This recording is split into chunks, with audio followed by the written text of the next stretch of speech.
Zee 24 तास एक पाऊल पुढे। राधा ही बावरी या मालिकेमध्ये केदार दिवसेंदिवस राधासाठी हळवा होत चाललेला आहे। राधाशिवाय त्याला काहीच सुचत नाहीये, पण राधा मात्र वेगळ्याच विश्वात आहे। पाहूया मालिकेत नेमकं काय घडतंय ते। थोडा धीर धर ना सौरभ। दिवस रात्र राधाचा जप करणाऱ्या केदारला सौरभनं अखेर सांगितलं की राधाला लग्न करण्यातच मुळी इंटरेस्ट नाही। राधाकडनं काही चांगली बातमी नाहीये का? हो, ती लग्नाला तयार नाहीये।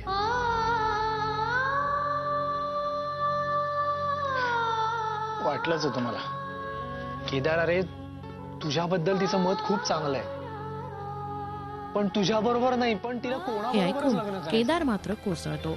सौरभ केदारला समजवायचा प्रयत्न करतो, पण त्यातून एक वेगळाच घोळ निर्माण होतो। आज पण तुझ्याबद्दल बोलत होती, तुझा फोन नंबर पण घेतलाय तिने।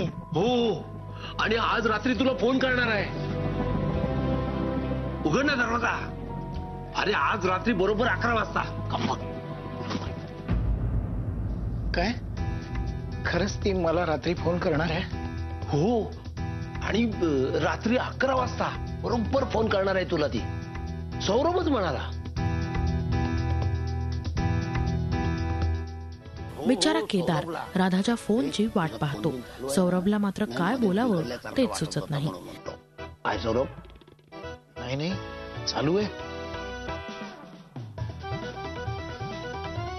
सौरभ, 11:15 वाजले, येईल ना 15 मिनिटात फोन। वहिनी, बासुंदी टेरिफिक झाली। हो की नाही जिजू? हो, अरे येणार म्हणजे काय, येणारच आहे। 11 वाजता काय सौरभ? होय की नाही? हो येणार ना। हो, काय जेवण अप्रतिम झालंय। वा, इतक्या वर्षात मला, तुझ्या बाबांना, मानसला, आम्हाला कुणालाही जे जमलं नाही ते सौरभने करून दाखवलं।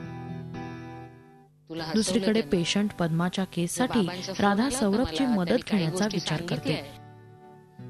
नाही, मला मान्य आहे सौरभ थोडा खोडकर आहे, थोडा नाही थोडा जास्त आगाऊ आहे, पण अगं त्याचा सहवास प्रसन्न आहे हे तर आपण मान्य करायला हवं। आणि दुसरी गोष्ट म्हणजे तो अनोळखी माणसांशी सुद्धा किती पटकन मैत्री करतो। एखाद्या माणसाला प्रसन्न करणं, हसवणं हा तर त्याच्या हातचा मळ आहे। शिवाय त्याला दुसऱ्यांना मदत करायला मनापासून आवडतं। या सगळ्याचा आपण उपयोग करून घेऊ शकतो ना, कारण आता राधा पुन्हा सौरभला भेटणार का आणि पुढे काय होणार हे पाहणं इंटरेस्टिंग ठरेल। फोन करून झी 24 तासाठी ब्युरो रिपोर्ट, बोलायला सांगूया। झी 24 तास एक पाऊल पुढे।